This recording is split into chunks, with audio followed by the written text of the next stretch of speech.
इस कार्यक्रम के पुण्यार्जक हैं श्राविका शिरोमणि स्वर्गीय श्रीमती सुशीला देवी जैन एवं दानवीर श्रेष्ठी श्रावक रत्न 10 प्रतिमाधारी स्वर्गीय श्री बाबूलाल जी जैन, फाउंडर ट्रस्टी पूर्व चेयरमैन श्रीमती पुष्पावती दिगंबर जैन ट्रस्ट एवं संस्थापक श्री 1008 महावीर स्वामी दिगंबर जैन मंदिर नानापुरा सूरत की पुण्य स्मृति में उनके परिवार द्वारा व्यारा टाइल्स सूरत एवं health naturally @ Durshet Maharashtra nature cure yoga एवं ध्यान केंद्र, राशि जैन ज्योतिष, नौकरी, वैवाहिक, गृह कलेश, व्यापारिक एवं पारिवारिक समस्या जैन ज्योतिष द्वारा एकमात्र समाधान, गोल्ड मेडलिस्ट, 100% काम, 100% सच्ची सलाह। www.jainjyotishrashi.com।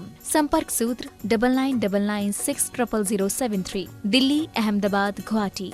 तम तम पम पम झम झम झीम झीम झीम द्राम द्राम द्रीम द्रव द्रव नमोरते भगवती श्रीमती पवित्र जलेन जिनम अभिषिष्यामा।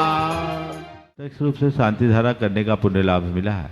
सुमत जी के स्वास्थ्य लाभ की मंगल भावना से अभिषेक, सुमत कुमार, प्रिंस अमित, भावना, श्रद्धा, सुषमा जैन, अहमदाबाद, इन्हें इनके परिवार में सुख शांति समृद्धि उत्तम स्वास्थ्य की वृद्धि हो, इन्हें शीघ्र स्वास्थ्य की उपलब्धि हो।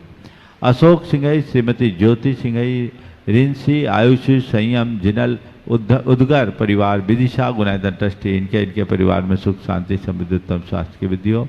10 प्रतिमाधारी ब्रतिश्री कुंदन लाल जी, प्रदीप कुमार जैन, पश्चिम बिहार, नई दिल्ली, गुणायतन ट्रस्टी, इनके परिवार में सुख शांति समृद्धि उत्तम स्वास्थ्य की वृद्धि हो।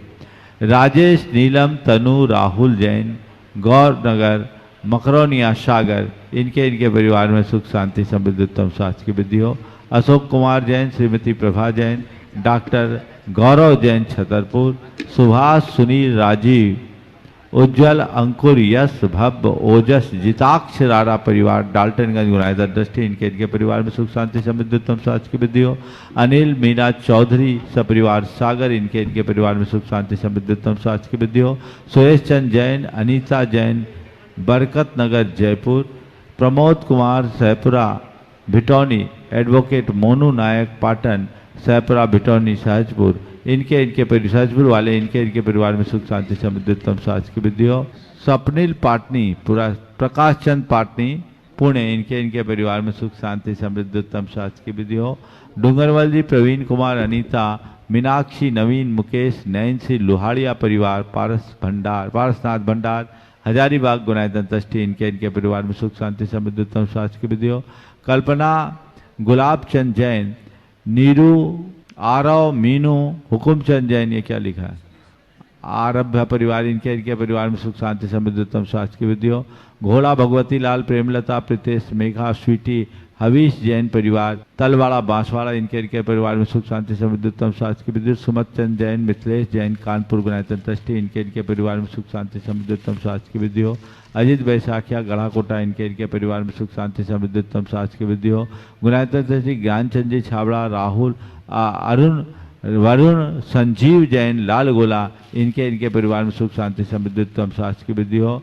पवन कुमार, अमित कुमार, सुमित कुमार, हार्दिक सेठी परिवार, डालकोला, बारसोर, बारसोई, इनके परिवार में सुख शांति समृद्धि उत्तम स्वास्थ्य की वृद्धि हो। आज प्रत्यक्ष रूप से बरेली से दिविज जैन के प्रथम जन्म दिवस के अवसर पर मिश्री लाल, विजय, ममता, वर्धित, दीक्षा, नीलेश, अवनीत, मुकेश, सिंघई परिवार, इनके परिवार में सुख शांति समृद्धि उत्तम स्वास्थ्य की वृद्धि हो। इस अनुष्ठान के सौधर्मेंद्र नित्य शांति धारा पुण्यार्जक और प्रत्यक्ष रूप से शांति धारा का सौभाग्य प्राप्त करने वाले गुवाहाटी, कोलकाता से कवरीलाल सेठी, सुमेरमल छाबड़ा परिवार से सुरेंद्र प्रीति छाबड़ा परिवार, सुरेंद्र प्रीति जैन परिवार गुवाहाटी, श्रीमती रत्नमणि देवी सेठी, इंदिरा देवी छाबड़ा, सिद्धांत, रिया, सलोनी, अजित, मोनिका, आयुष, अर्णव, विनीत, रितिका, विवान, ऋतु, देवर्ष, सुधीर, ऋषित, हार्दिक, समस्त चूड़ीवाल सेठी छाबड़ा परिवार, इनके परिवार में सुख शांति समृद्धि उत्तम स्वास्थ्य की वृद्धि है। दूसरे सौधर्मेंद्र विनय कुमार जैन और ध्वजारोहण करता दिनेश जी, भावना जी, बिलगी और उभय चक्रवर्ती, मुकेश जी और वीरेंद्र बड़जात्या, इनके परिवार में सुख शांति समृद्धि उत्तम स्वास्थ्य की वृद्धि हो। जितने लोग इस महोत्सव के, इस शिविर के मुख्य पात्र बने हैं उनके उनके परिवार में सुख शांति समृद्धि उत्तम स्वास्थ्य की वृद्धि हो। जितने लोग इस शिविर में सहभागिता दे रहे हैं उनके उनके परिवार में सुख शांति समृद्धि उत्तम स्वास्थ्य की वृद्धि हो। जो परोक्ष रूप से इस शिविर का इस शांति धारा का अनुमोदन कर रहे हैं उनके उनके परिवार में सुख शांति समृद्धि उत्तम स्वास्थ्य की वृद्धि हो। आज गांधी धाम से परम संरक्षक सुरेंद्र काला, सरिता, सुमित, नेहा, देवांश काला परिवार, रामटेक नागपुर से महेंद्र, मानकलाल टक्का मोरे, सुरेखा महेंद्र टक्का मोरे, रूपेश कुमार, सुमित, स्वाति, रूपेश कुमार जैन, प्रतीक, राघोरते दीक्षा, राघोरते अर्थ जैन, रैनीश जैन, रायसा राघोरते परिवार। आज जन्मदिवस के अवसर पर सागर से श्रीमती विनीता जैन, जयपुर से श्रीमती इति परवाल, नोएडा से रोहित जैन, इनके परिवार में सुख शांति समृद्धि उत्तम स्वास्थ्य की वृद्धि हो। स्वास्थ्य सुख शांति समृद्धि के लिए मिर्जापुर से आदित्य जैन, बरेली से देवेंद्र सिंह, इनके परिवार में सुख शांति समृद्धि उत्तम स्वास्थ्य की वृद्धि हो। और आज यहाँ प्रत्यक्ष रूप से शांति धारा कर रहे गुरुनानक के प्रशासक जिन्होंने अपने बहुत श्रम से इस पूरे के पूरे मंडप को तैयार किया है, सिद्धार्थ जी, शोभा जी, कासलीवाल, इनके परिवार में सुख शांति समृद्धि उत्तम स्वास्थ्य की वृद्धि हो। मानस जैन के जन्मदिवस पर पदम चंद, राजेश, अनुपम, मानस जैन, सावर, केकड़ी, इनके परिवार में सुख शांति समृद्धि उत्तम स्वास्थ्य की वृद्धि हो। सिद्धार्थ, शोभा, विकास, बबीता जैन, बबीता जैन के स्वास्थ्य लाभ की विशेष मंगल भावना से इनके परिवार में सुख शांति समृद्धि उत्तम स्वास्थ्य की वृद्धि हो।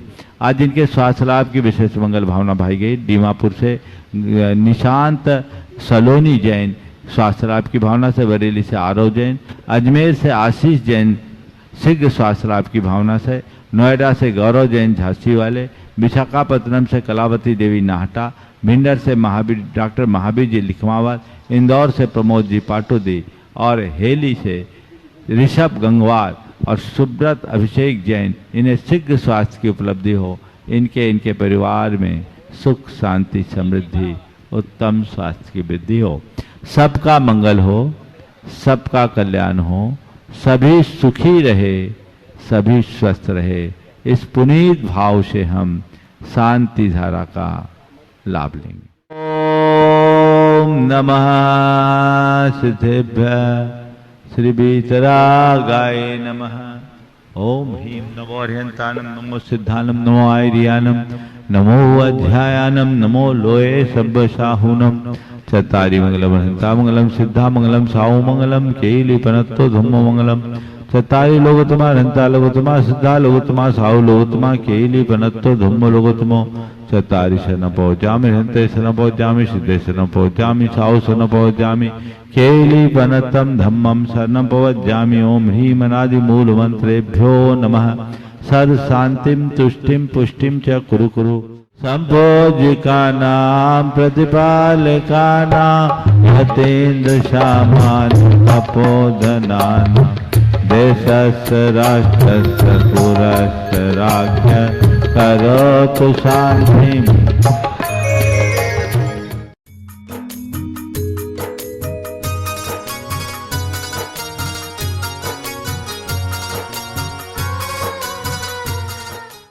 नमो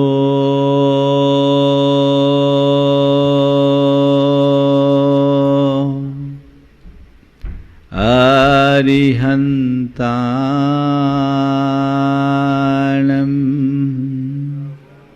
नमो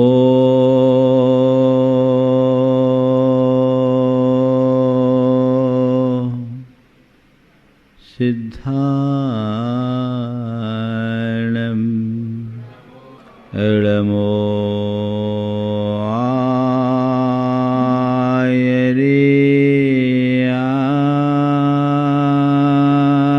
आयर्यानं, नमो उवज्झायानं, नमो लोये सवशहूनं। एसो पंचेनमुयारो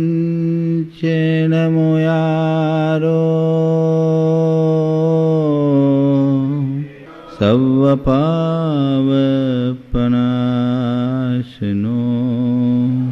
मंगलानं च सर्वेषां पढ़मं होई मंगलम। जय बोलो देवादिदेव 1008 श्री भगवान महावीर स्वामी की जय जय जय। अहिंसा परमो धर्म की जय जय जय। परम पूज्य आचार्य गुरुवर श्री विद्यासागर जी महाराज जय जय जय। पूज्य मुनिवर श्री प्रमाण सागर जी महाराज की, पूज्य मुनिवर श्री निर्भीक सागर शीतल सागर जी महाराज की, समस्त मुनि संघ की नमस्ते। एक राजा एक प्रदर्शनी में गया। वहाँ कुछ विशिष्ट प्रकार के दर्पण प्रदर्शित थे। जब गया तो बताया गया यहाँ 3 तरह के दर्पण हैं जो सामने वाले का अलग अलग प्रतिबिंब दिखाते हैं। राजा ने पूछा बताओ।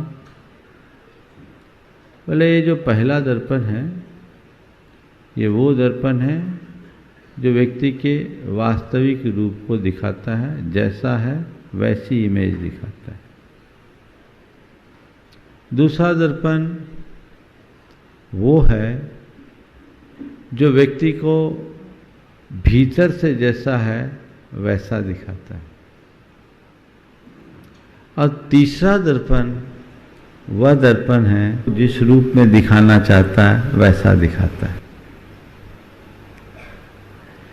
और ये कहा कि इस तीसरे दर्पण की बड़ी मांग है। मुझे नहीं मालूम ऐसा कब हुआ, पर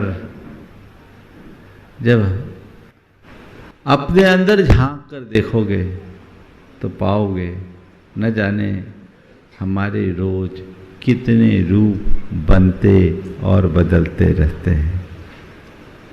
राजा हैरान रह गया कि एक ही आदमी के अलग अलग चित्र कैसे। मंत्री ने समझाया महाराज यही तो संसार है, बहुरूपिया से भी तेज गति में मनुष्य अपना रूप बदल देता है। बहुरूपिया तो अपने रूप को कुछ दिन तक टिका लेता है, लेकिन मनुष्य का रूप कब कैसा हो जाए कहा नहीं जा सकता।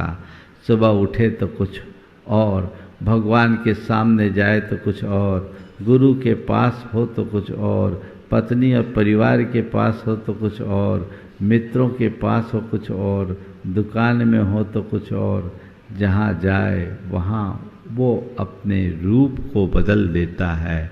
और रूप बदलना एक प्रकार का बहुरूपियापन है, और इसी बहुरूपीयपन से बाहर आने का नाम उत्तम आर्जव है। उत्तम आर्जव का सीधा सीधा अर्थ है तुम जैसे हो वैसे ही प्रकट रहो। जैसे बाहर हो वैसे भीतर रहो। ऐसा नहीं कि जैसे भीतर हो वैसे बाहर हो। तुम जैसे बाहर हो वैसे भीतर आओ। मेरी बात को थोड़ा ध्यान रखना। तुम जैसे बाहर हो वैसे भीतर रहो एक संदेश है, और तुम जैसे भीतर हो वैसे बाहर रहो एक संदेश है। पहले वाला संदेश सकारात्मक होगा और बाद वाला संदेश नकारात्मक भी हो सकता है। क्यों? हम बाहर अच्छे दिखते हैं कि नहीं? हाँ, दिखते हैं और दिखना भी चाहते हैं। तो बाहर अच्छे हैं तो भीतर अच्छे हो जाओ। ये पॉजिटिव है कि नहीं? और मैं कहूँ जैसे भीतर है वैसे बाहर आ जाओ, तो तुम्हारे अंदर वासना का विकार भरा है, क्रोध भरा है, लालच भरा है, लिप्सा भरी है, तो जो भीतर है वो बाहर प्रकट कर दो, तो गड़बड़ होगा कि नहीं? तो मैं आज आपको क्या कह रहा हूँ, अभी तक तो भीतर से बाहर आने का उपदेश दिया जाता रहा है, लेकिन आज मैं आपको बाहर और भीतर के साथ मैच करने की बात कर रहा हूँ। जैसा तुम बाहर हो वैसे ही भीतर रहो। आज के दिन में 4 बातें आप सबसे करूँगा। 4 बातें क्या, 4 शब्द कहूँगा। दिखावट, बनावट, सजावट और रुकावट। क्या शब्द है? दिखावट, बनावट, सजावट और रुकावट। सबसे पहली बात है दिखावट की। आज हर व्यक्ति दिखावट में जी रहा है, दिखावे की आदत है और सबके मन की एक ख्वाहिश, मैं अच्छा दिखूं। क्या दिखूं? अच्छा दिखूं, है ना? अच्छा दिखूं, सबकी स्थिति यही है। सब चाहते हैं लुकिंग लंदन टॉकिंग टोक्यो। अच्छा दिखूं। सुबह से उठते हो आप लोग दर्पण देखते हो कि नहीं देखते हो? क्यों देखते हो? क्यों देखते हो? मैं ठीक दिख रहा हूं कि नहीं? ये सोच हर मनुष्य के अंदर है, इसलिए वो दर्पण देखता है कि मैं ठीक दिख रहा हूं कि नहीं। मैं आपसे कहता हूं अच्छा दिखूं, ये रोज सोचते हो, अच्छा देखूं ये कभी सोचे? अच्छा दिखूं या ना दिखूं, अच्छा देखने की कला तुम्हारे अंदर आ गई तो तुम्हारा जीवन तर गया, ऐसा समझना चाहिए। अच्छा देखूं, अच्छा दिखूं नहीं। अभी तक अच्छा दिखूं इस ख्वाहिश के कारण अपने आप को ऊपर से दिखाने के प्रयास में अनेक प्रकार के बनावट और सजावट का काम करते आ रहे हो। संत कहते अच्छा दिखूं मैं, अच्छा देखूं, अपने में भी और औरों में भी सबकी अच्छाई देखूं। आज व्यक्ति अच्छा दिखने की चाह में न जाने कितना बुरा कर्म कर लेता है। अच्छा दिखूं, और दिखूं ही नहीं, लोग मुझे अच्छा देखे, मुझ में अच्छाई देखे, बुराई ना देखे। अच्छी बात है भैया, जो होगी वही तो दिखेगी। अगर तुम में अच्छाई होगी तो जरूर लोग तुम्हें अच्छा देखेंगे, और तुम्हारे अंदर बुराइयां भरी होगी तो तुम अच्छे दिखोगे कैसे? बोलो। पर लोग दिखाना चाहते हैं। क्या दिखाते हैं? अपना धन दिखाते हैं, धर्म का दिखावा करते हैं, धन का दिखावा करते हैं, धाक का दिखावा करते हैं, और त्याग में भी दिखावा करते हैं। हर व्यक्ति के मन की एक ख्वाहिश है, मैं अच्छा दिखूं, और इतना ही नहीं, मैं अच्छा कहलाऊं, लोग मुझे अच्छा कहे, मैं पॉपुलर बनूं। ये ख्वाहिश है ना। बहुत कम लोग होंगे जो ये सोचते होंगे, सुबह से भगवान से प्रार्थना करते होंगे, हे प्रभु आज मैं कुछ अच्छा करूं और अच्छा बनूं। कितने लोग सोचते हैं? अच्छा दिखूं, अच्छा कहलाऊं, ये सब सोचते हैं। पर ऐसे कितने लोग हैं, ऐसे कितने लोग हैं जो ये सोचते हैं, हे भगवान आज मैं कुछ अच्छा करूं और अच्छा बनूं। सोचते हो? हाँ, अच्छा करूं, अच्छा बनूं। तो दिखावट की बीमारी से बचो। कदम कदम पर दिखावट। आप यहां सब लोग बैठे हो, मेरी नजर में आप सभी धर्मी हो। क्या बोल रहा हूं? मेरी नजर में आप सभी धर्मी हों, बस मैं आपसे कह रहा हूं अपने भीतर झांक कर देखो मेरे भीतर धर्म है कि नहीं। बात थोड़ी गहरी है, समझने की कोशिश करना। मैं 10 दिन शिविर में आता हूं, सबको पता है ये कोई शिविर छोड़ते नहीं, कोई मौका नहीं छोड़ते, बड़े धर्मात्मा हैं। तुम दिख भी रहे हो और तुमने अपनी पहचान भी धर्मात्मा के रूप में बना ली है, लेकिन इतना मात्र पर्याप्त नहीं है। इस आधार पर क्या आप अपने आप को पक्के तौर पर धर्मात्मा के रूप में देख पा रहे हो? अगर कहीं कमी है तो उसे हमें सुधारना होगा।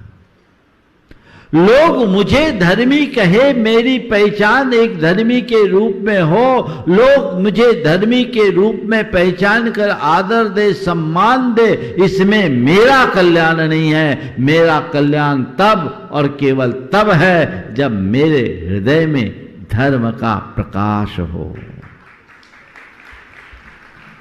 खोजना है अपने भीतर, दूसरे को मत देखना। लोग दूसरे को नापते हैं। महाराज ने तो कह दिया ये बगुला भगत होते हैं, खुद को छोड़कर बाकी सारी दुनिया तुम्हें बगुला भगत दिखाई पड़ती है।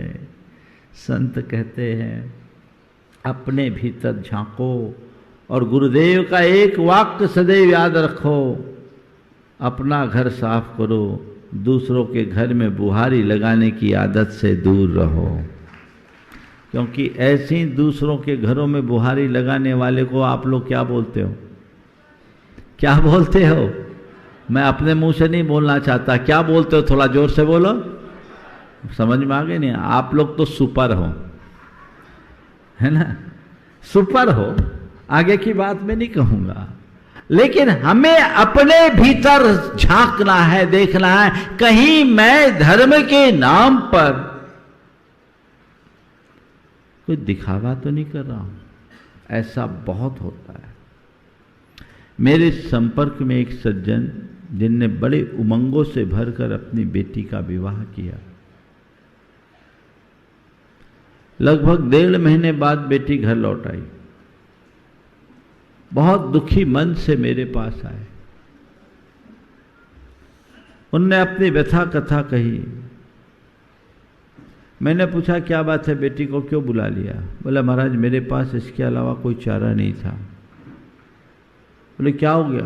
बोले वो घर मेरे और मेरी बेटी के लायक था ही नहीं। ये क्या हुआ? बोले महाराज बाप बेटा दोनों मिलकर शराब पीते, घर में शुद्धि अशुद्धि का कोई विचार नहीं, धर्म की बात ही नहीं सुहाती, जो बोलते सो है। हमने बोला भैया तुमने शादी की तो पहले देखा नहीं? बोले महाराज देखना क्या था, समाज के प्रतिष्ठित आदमी, समाज के सारे प्रमुख पदों पर आसीन, आप जैसे साधुओं का कई कई चातुर्मास कराने वाले व्यक्ति, और वो व्यक्ति ऐसा करते।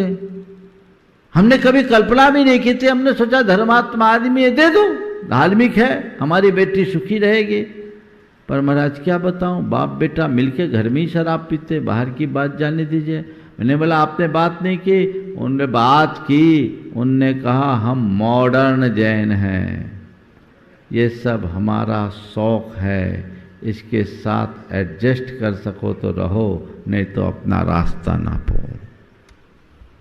बोले महाराज मेरे पास कोई विकल्प नहीं, मेरी बेटी कहती है कि मैं ऐसे ही रहना पसंद करूंगी, पर इस घर में रहकर अपने जीवन को नरक नहीं बना सकती। मैं आपसे कहता हूं बताओ, अगर किसी व्यक्ति का चरित्र ऐसा होगा तो वो धोखा है कि नहीं, छल है कि नहीं, दूसरों के साथ बाद में खुद के साथ पहला, ये आत्मवंचना है। यदि तुम धर्म कर रहे हो तो अंदर से धर्मी बनो, ये तुम्हारी पहली प्राथमिकता होनी चाहिए। अगर दिखावा करोगे तुम्हारा सफाया हो जाएगा। अपने मन को देखो। तुम्हारा धर्माचरण हो और लोग देखे, तुम्हारी प्रशंसा करे, कोई बुराई नहीं है, लेकिन केवल लोग दिखावे के लिए तुम अगर कोई धार्मिक कार्य करते हो तो ये तो एक प्रकार की कुटिलता है, मायाचारी है, कपट है, वंचना है, धोखा है खुद के साथ। मुझे बात पूरी करनी है इसलिए आगे बढ़ता हूं। धर्म करो, धर्म का दिखावा मत करो। धर्मी बनने की कोशिश करो, ये हमारा प्रयास करो। पर कुछ लोग कहते हैं, एक कुछ ऐसे लोग हैं जिनसे बोले भाई धर्म करो, बोले मैं दिखावा नहीं करता, मैं दिखावा नहीं करता। इसका मतलब है जितने लोग धर्म करते हैं वो सब दिखावा करते हैं। सच्चे अर्थों में ऐसा कहने वाले अपने औकात दिखा देते। ऐसे लोगों की बातों से मैं सहमत नहीं।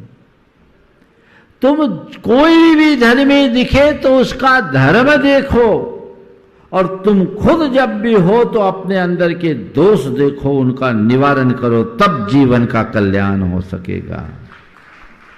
जहां हो जैसे हो उतने में संतुष्ट रहोगे तो आगे नहीं बढ़ सकोगे, और अपने सुधार के लिए सन्नद्ध होगे तो कभी पीछे नहीं रहोगे। क्या करना है? आगे बढ़ना है। आगे बढ़ना है कि नहीं? तो अब क्या करना है आज से? मैं धर्मी हूं तो मुझे दृढ़ धर्मी बनना है। क्या बनना है? धर्मी तो आप सब हो, इसमें कोई संशय नहीं, एक भी ढोंगी नहीं है। सब मेरी नजर में धर्मी हैं।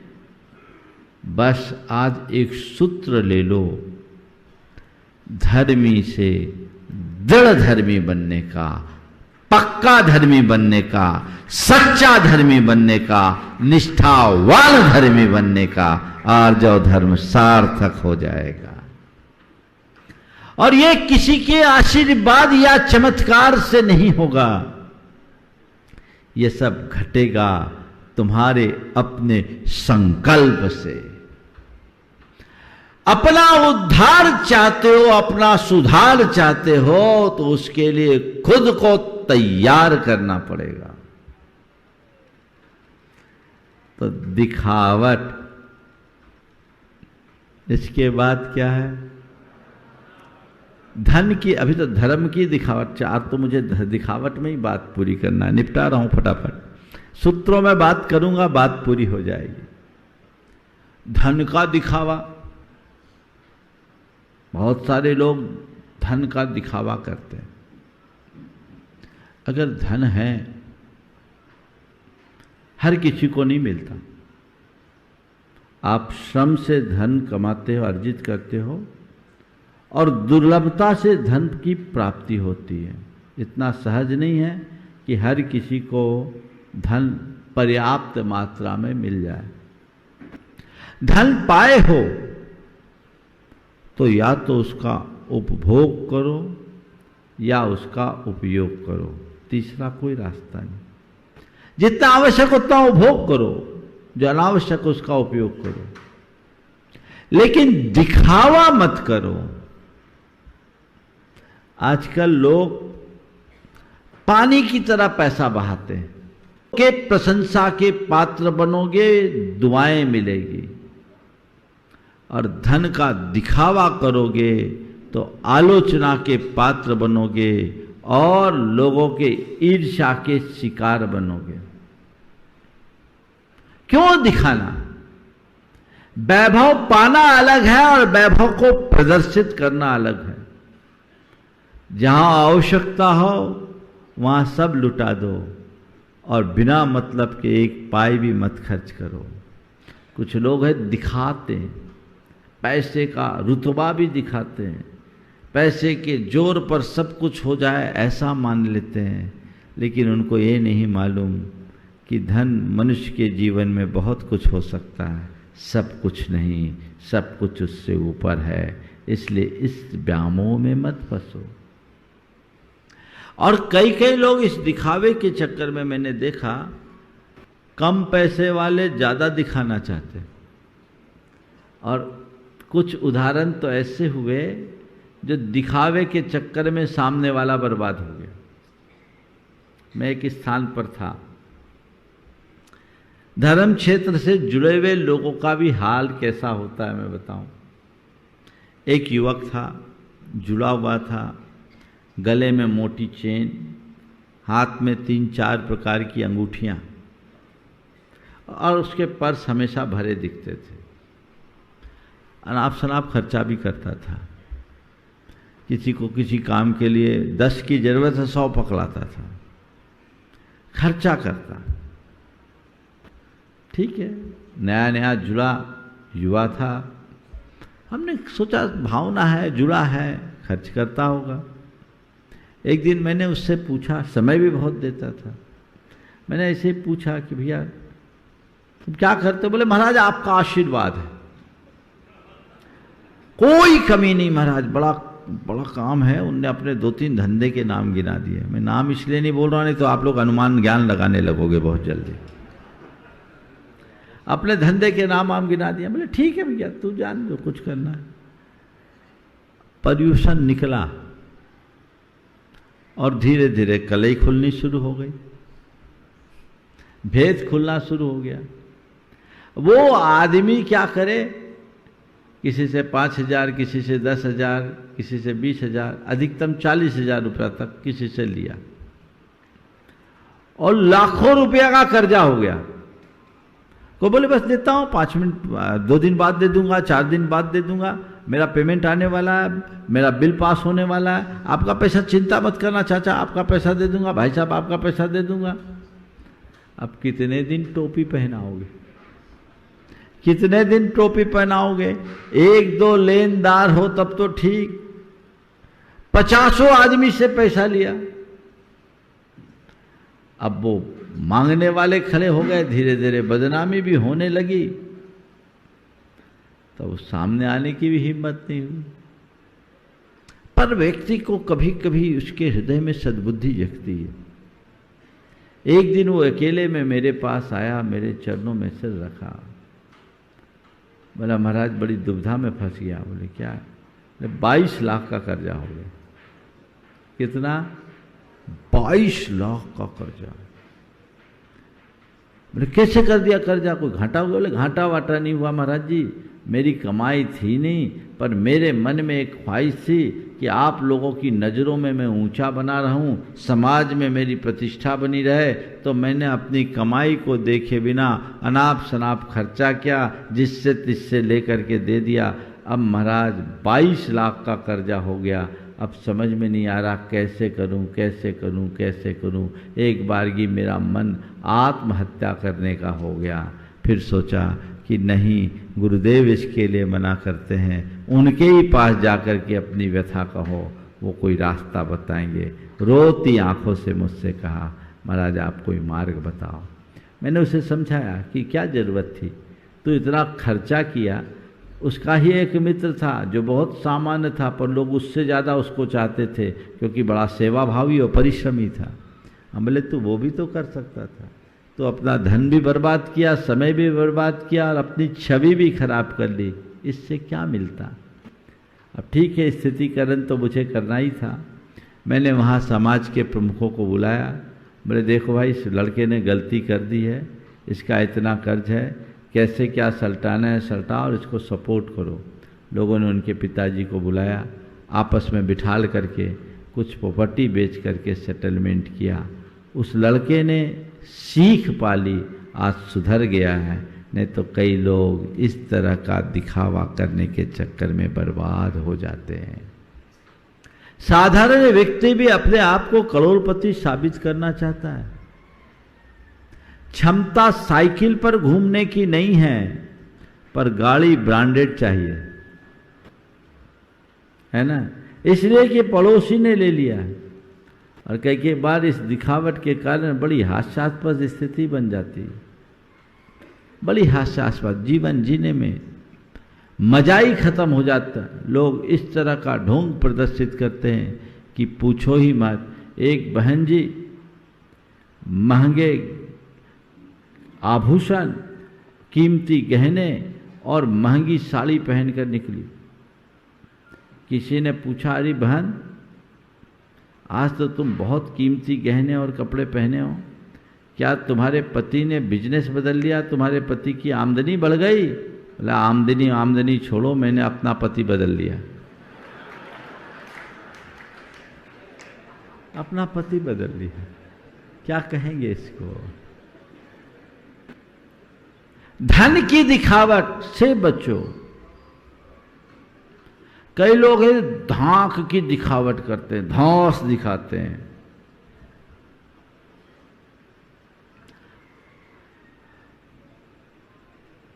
धौंस दिखाते हैं।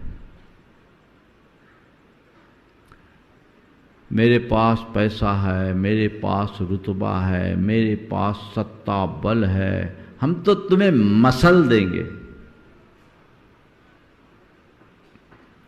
कहते धौंस किसकी दिखा रहे हो? किसकी धौंस? अच्छे अच्छे की धौंस निकल जाती है।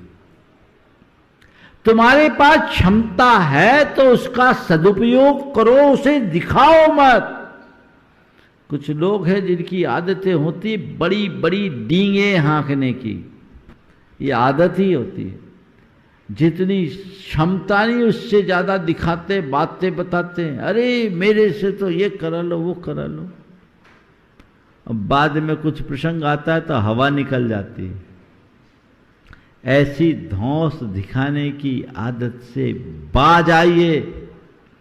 जो है अपनी स्थिति को बस उसी रूप में एक्सेप्ट कीजिए। ज्यादा दिखावा करने की आदत मन में मत डालिए। इसी तरह त्याग तप का भी दिखावट बहुत लोग करते हैं। बाहर से त्यागी दिख रहे, अंदर से भोगी है। ये दिखावा है, इसको बोलते हैं मिथ्याचार। इंद्रियार्थान विमूढ़ात्मा यह आस्ते मनसा स्मरण उभयेषाम इंद्रियार्थानाम मिथ्याचार स निगद्यते। ऊपर से त्याग कर दिया, दिख रहे हो त्यागी और मन है भोगी, बर्बादी। त्याग करो तो निष्ठा पूर्वक करो, उसमें दिखावा मत करो। दूसरों को दिखाने के लिए धर्म नहीं किया जाता, खुद को निखारने के लिए धर्म करते हैं। दिखावा क्यों? किस लिए दिखावा? ये कतई उचित नहीं है। मैं बात को आगे बढ़ाता हूं, नहीं तो पूरा टाइम दिखावे में ही निकल जाएगा और ज्यादा दिखावा अच्छी बात नहीं। दूसरी बात है बनावट, कृत्रिमता। हर व्यक्ति के जीवन को देखो, एक प्रकार का बनावटीपन है। नैसर्गिकता नहीं है, नेचुरलिटी नहीं है, सब कृत्रिम है, आर्टिफिशियल है। हालांकि आजकल तो आर्टिफिशियल इंटेलिजेंस का युग आ गया, लेकिन वो इंटेलिजेंस तो फिर भी कुछ सृजनात्मक काम में आ जाता है। पर तुम लोगों की जो बनावट की बातें हैं वो क्या है? बनावटी बातें करना, बनावटी काम करना, बनावटी रूप धरना और बनावटी रिश्ते रखना। बनावटी बातें, कई लोग हैं जो बड़ी बड़ी बातें बनाते हैं, उनकी बातें ऐसी बनी होती और इतनी सजा करके बातें प्रस्तुत करते हैं कि अच्छे अच्छे लोग चकमा खा जाते हैं। होते हैं ना, बातें बना बना कर सब्ज बाग दिखाते हैं और सामने वाले पर पूरा बट्टा लगा देते हैं। बट्टा क्या लगाते हैं? बेचारे का भट्टा बैठा देते हैं। संत कहते हैं बनावटी बातें मत करो, और बनावटी बातें करने वाले से बचो। हमारे यहां नीतिकार बोलते हैं, जो ज्यादा मीठा बोलता है उससे सावधान रहना, क्योंकि वो मीठी छुरी भी बन सकता है। ज्यादा मीठी बातें बोलने वाले से सावधान रहना, वो मीठी छुरी भी बन सकता है। असत्य च भवति सलज्जा क्षारम जलम शीतलम भवति। उल्टा स्त्री ज्यादा लज्जा का ढोंग करती है और खारा पानी ज्यादा ठंडा होता है, इसलिए थोड़ा सावधान रहना। ये नीति वो दिख रही है ऐसे जैसे सती है, पर उसकी असलियत उसी को पता है। कई बार लोगों के साथ होता है, बातें बनाएंगे फालतू, ऐसी बनावटी बातें बनाएंगे और उनकी बातों में सामने वाला आएगा, वो अपने वाग जाल में फंसाकर उसका पूरी तरह से शोषण कर लेते हैं। ऐसी बनावटी बातों से बचिए। एक बार बरसात का समय था, एक व्यक्ति का छप्पर चू रहा था। वो अपने पड़ोसी के यहाँ गया, भला भैया नशेनी दे दो तो मैं अपना छप्पर ठीक कर दूं, पानी चू रहा है, बड़ी दिक्कत हो रही है, नशेनी दे दो, सीढ़ी दे दो। जब बोला भाई नशेनी दे दो, तो बोले क्या बताऊं भाई, मेरी नशेनी संदूक में और उसकी चाबी मेरा बेटा ले गया। नशेनी संदूक में है और चाबी मेरा बेटा ले गया। उसने कहा हद हो गई, इतनी बड़ी नशेनी संदूक में कैसे आ गई? तो बोले तुम क्या समझते हो, फिर मैं सीधे सीधे ना कर दूं कि मुझे नशेनी नहीं देना? सीधे सीधे ना कैसे कर दूं? कई बार लोग ऐसी बातें बना करके रखते हैं। जीवन में कृत्रिमता का प्रवेश न हो, ये प्रयास करिए।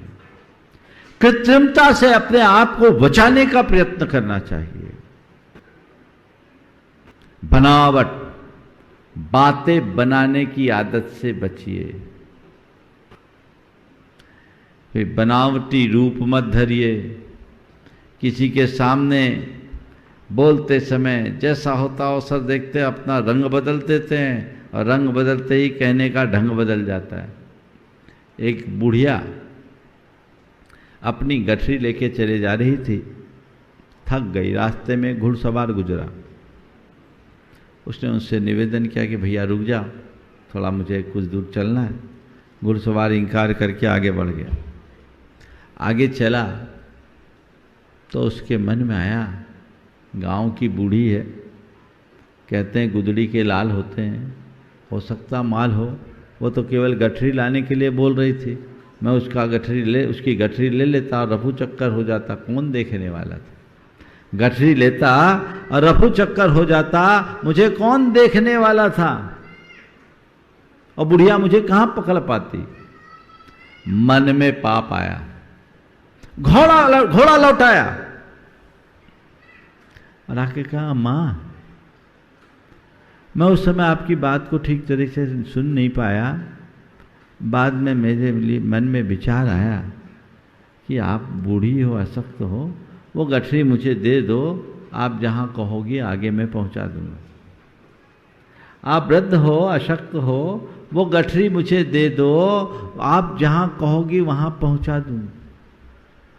रंग ही बदला हुआ। पहली बार तो एकदम तीखे तेवर में बात किया था कि तेरे बाप का नौकर हूँ क्या। अब लौट कर आ रहा है और बोल रहा हो गठरी दे दो अम्मा, आप जहाँ कहोगी वहाँ पहुँचा दूँगा। अम्मा ने कहा नहीं बेटा रहने दे, अब मैं खुद ही ले जाऊँगी। नहीं बेटा रहने दे, अब मैं खुद ही ले जाऊंगी। तो उसने कहा हद हो गई अम्मा, अभी तो आप कह रही थी कि बेटा गठरी भारी है ले जा, अब आप कह रही रहने दे, मैं खुद ही ले जाऊंगी। इस बीच आपको किसने क्या कह दिया? इस बीच आपको किसने क्या कह दिया? अम्मा ने कहा बेटा जिसने तुझसे कहा कि गठरी ले आ, उसी ने मुझसे कह दिया कि अनजान को गठरी मत दे। जिसने तुझसे कहा उसी ने मुझसे कह दिया। बनावटी रूप से बचिए, बनावटी काम से बचिए। कई लोग बनावटी काम करते हैं, असली नहीं। दिखाने के लिए सब कर देंगे, अंदर कुछ नहीं। असलियत से जुड़िए, काम कीजिए यथार्थ स्पर्शी, बातों वाला काम नहीं। बातें बनाना, रूप बनाना और बनावटी काम करने से कोई मतलब, और रिश्तों में बनावटीपन बिल्कुल नहीं होनी चाहिए। अगर रिश्तों में कृत्रिमता आती है तो उसका प्राण तत्व हमसे छिटक कर दूर हो जाता है। कोई नहीं, जो अंदर है वो होना चाहिए। और रिश्ते में तो जब तक पारदर्शिता न हो तब तक रिश्तों में टिकाऊपन नहीं होता। जब आपस में ही भेद होगा तो जीवन आगे कैसे संवरेगा। तो बनावटीपन से अपने आप को बचाइए। अब तीसरी बात है सजावट की। सजावट से बचिए। खूब साज सजा करके लोग रखते हैं अपने आप को। सजना बुरा नहीं है, लेकिन केवल तन को सजाने से क्या होगा। आप ऊपर से कितने भी सज जाओ, मन न सजा तो सजने का क्या मतलब। हाँ, तन का खूब श्रृंगार किया, मन श्रृंगारो तो मैं जानूं। हम मन को श्रृंगारे, मन को सजाए, और मन तब सजता है जब हम अपने मन की बुराइयों को दूर करें। मन में बुराइयां भरी है तो वो कहीं ना कहीं से तो प्रकट होगी ही होगी। पोल तो खुलती ही है, और आजकल यही है, ऊपर से सब सजे धजे हैं, भीतर की कहानी राम जाने।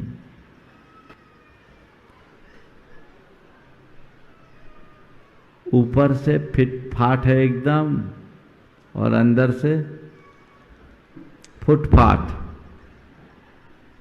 हालत खराब। क्या पोजीशन है तुम्हारी। तुम अपने आप को सजाने संवारने के लिए खूब समय लगाते हो, शक्ति लगाते हो, बाहर से खूब सजते हो। सजो, मुझे कोई एतराज नहीं, पर इस बात को सदैव याद रखना, मन मलिन तन सुंदर ऐसे, बिस्ते भरे कनक घट जैसे। मन मलिन है, तन सुंदर है, मतलब सोने का घड़ा है पर जहर भरा है। सोने के घड़े में जहर भरा होगा तो क्या होगा। क्या है हमारी दशा। ऊपर से हमने अपने आप को जिस रूप से प्रस्तुत किया है, भीतर क्या है हमारी हालत। अगर अंदर से फटे हाल है तो दुनिया हमें चाहे कितना बड़ा माने, मुझसे क्षुद्र इस संसार में कोई दूसरा नहीं है। अपने आप को उस फटे हाली से बचाइए, उससे बाहर निकालिए। उसके लिए अपने आप को संकल्पित करना होगा। आप लोगों की सजावट की कहानी कैसी है बताऊं। कैसे। आप सबकी फोटो तो सुपर फाइन है, फोटो एक क्लास, एक्सरे सबकी बिगड़ी। बोलो डॉक्टर साहब क्या हाल होगा। भैया फोटो बिगड़ जाए तो कोई परवाह नहीं, एक्सरे ठीक होनी चाहिए। उस पर ध्यान है। तुम लोग किस पर ध्यान दे रहे हो। केवल फोटो, केवल फोटो, केवल फोटो। ये जो ऊपरी सज्जा है ये जीवन में बनावटीपन लाती है और व्यक्ति को परेशान करती है, और फिर कहीं ना कहीं प्रकट हो ही जाती है। जब मनुष्य के जीवन में कृत्रिमता आती है ना, तो वो एक बुंदेलखंड में कहावत है, बंदरा प्यार में नहीं छिपता। बुंदेलखंड में कहावत है, बंदरा प्यार में नहीं छिपता। प्यार यानी घास, घास का पूला होता है ना, धान का पूला होता है, बेचाली बोलते हैं। उसके ढेर में बंदर को आप छिपा दो, वो उछल कूद करेगा, कहीं ना कहीं से प्रकट हो ही जाएगा। तुम्हारे मन का पाप तुम कितने भी गूढ़ बनो, आज नहीं कल प्रकट होगा ही होगा, और जब प्रकट होगा तो तुम कहीं के भी नहीं रहोगे। एक बार एक व्यक्ति जो बड़ा साहित्यकार चिंतक था, अपने एक मित्र से मिलने के लिए गया, और उसका मित्र एक उच्च अधिकारी था। अचानक अपने मित्र को आया देखकर वह भी आश्चर्यचकित हो गया। बोला, तुम अभी आए, अचानक आए, और वो भी बिना सूचना के। बोले, मैं तुम्हें सरप्राइज देना चाहता हूं, बहुत खुशी है कि आज तुम मिले, मुझे मिलन की बेहद खुशी है, लेकिन बड़ी मुश्किल में हूँ मैं, बड़ी दुविधा में हूँ। आज मेरी कई मीटिंग्स है और मुझे मीटिंग्स में जाना है, और बिल्कुल सारे टाइम दिए हैं, क्या करूँ?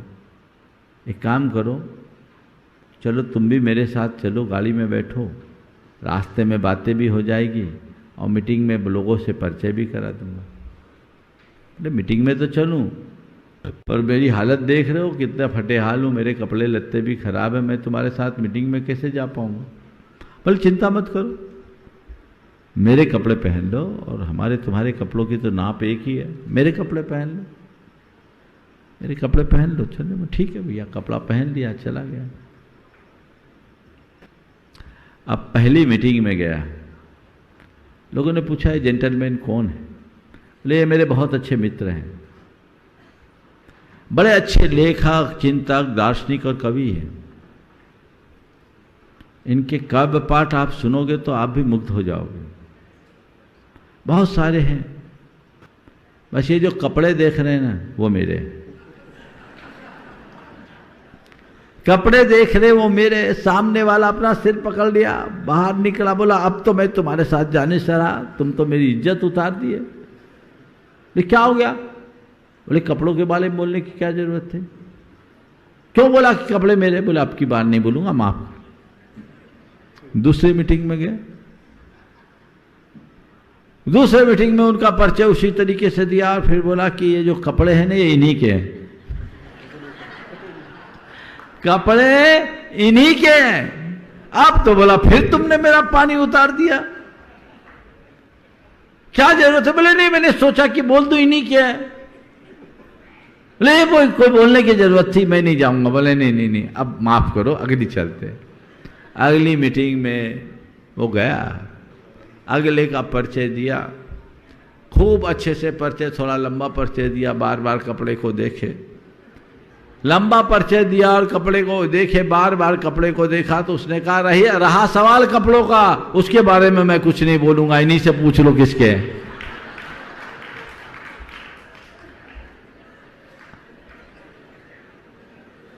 दरअसल ये सब हमारे जीवन की रुकावट है, ये हमारी प्रगति को रोकते हैं, ये बाधा है, इन्हें दूर कीजिए। और इसके लिए क्या करना है? बदलाहट लाना है। पांचवी बात कह रहा हूं, क्या करना है? बदलाहट। किसमें? खुद में, खुद की सोच में, खुद के चिंतन धारा में अगर बदलाव लाओगे तभी जीवन में ठहराव आएगा, और तभी हमारे मन में आर्जव भाव आएगा। अंदर बदलाव लाना है, खुद को बदलने के लिए संकल्पित और सन्नद्ध हो जाना है। जब तक व्यक्ति खुद को बदलने की नहीं ठानता, उसका जीवन रूपांतरित नहीं हो सकता। हम अगर परंपरागत ढर्रे में ही जीने के आदी और अभ्यासी बने रहें तो कुछ भी हासिल नहीं होगा, और अपने अंदर कुछ बदलाव के लिए संकल्पित हो जाएं तो हमसे कुछ भी वंचित नहीं रहेगा, हम सब कुछ पा सकते हैं, पाने की क्षमता हमारे अंदर है। अभी महाराज जी ने, छुल्लक जी ने बहुत अच्छी बात की कि आपको ये विश्वास है कि नहीं कि हम भगवान बन सकते हैं। आप सब लोगों ने कहा कि हमें पक्का विश्वास है कि हम भगवान बन सकते हैं।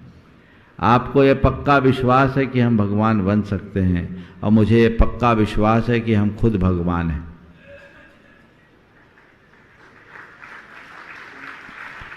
बात समझ रहे? आपको विश्वास है कि हम भगवान बन सकते हैं, और हमें यह पक्का विश्वास है कि हम भगवान हैं। भगवान बनने की जरूरत नहीं है, भगवान तो हम हैं, केवल उसे पहचानने की जरूरत है। लोग पहचान नहीं पाते। अपने भीतर की भगवत्ता को पहचानो, जो तुम हो उसे जानो, अपने स्वरूप को पहचानो, और जो तुम्हारे साथ जुड़ गया है उसे अपना विभाव मानो, उससे दूर रहो।